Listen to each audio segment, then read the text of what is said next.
Life insurance. It's one of these things, we all know we need it, but we don't like to talk about it. And most people put it off until tomorrow, which could be a massive mistake. I can go on all day about why you need it, but I'll not. I'll just give you 4 reasons to give yourself a kick up the arse and get it sorted. Funeral cost. The average cost of a funeral in the UK is 7 grand. And if you're an expat, that doesn't include the cost of flying your body home. It might be all right you not wanting a fancy headstone. I don't. For me, set me alight and throw my ashes on the first lay-by on the M1. My view is when I'm gone, I'm gone. Although when I said that in front of my wife, she goes mental. But you need to think, that fancy headstone, that's not for you. That's for your kids, it's for your grandkids. To come and make themselves feel better on your birthday and Christmas. If you want a park bench with your name on it, well, that's going to cost you even more. Who's going to pay for that? But let's move on to the real stuff. What about the mortgage, the debts, the house, the car, the bills? Basically your spouse. Can your missus or mister afford all of that if your income stops? Because you need to think, it's not just you that dies, it's your salary as well. If you're the main breadwinner, what's she or he going to do if you die with a mortgage? Because that debt does not follow you to the grave. It gets passed on to your other half, which means they either have to pay it or lose the house. The bank's got to get their money one way or another. Do you really want your conscience that your partner or family could end up on the streets? Or if you don't own a house yet and you're renting, is the plan to buy in the future? And if it is, would you want your partner, and again, potentially kids if you've got them, to still be able to?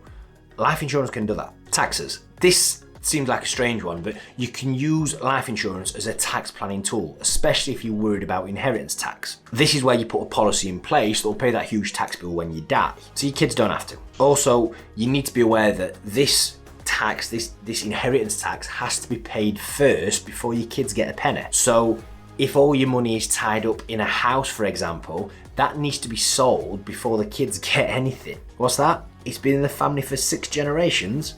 The taxman don't care. Get it on the market or pay him his dues. And then this leads on to number 4, and the most important, children. The day your kids are born, everything changes. My dad always said it, and every time he did, I was like, yeah, but it's true. If just one of the incomes stopped, or even worse, if you both died, what would that mean for your children?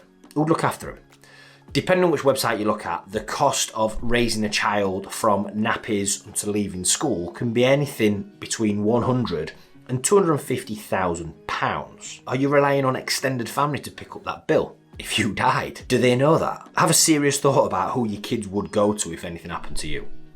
Is it grandparents? Are they retired? Are they close to retiring? Because that's going to go out the window if you've got to pay for it to bring your kids up. Make sure you've got enough cover in place to provide a roof over their head and their education until they become financially independent. This should be job number 1 before they're even born.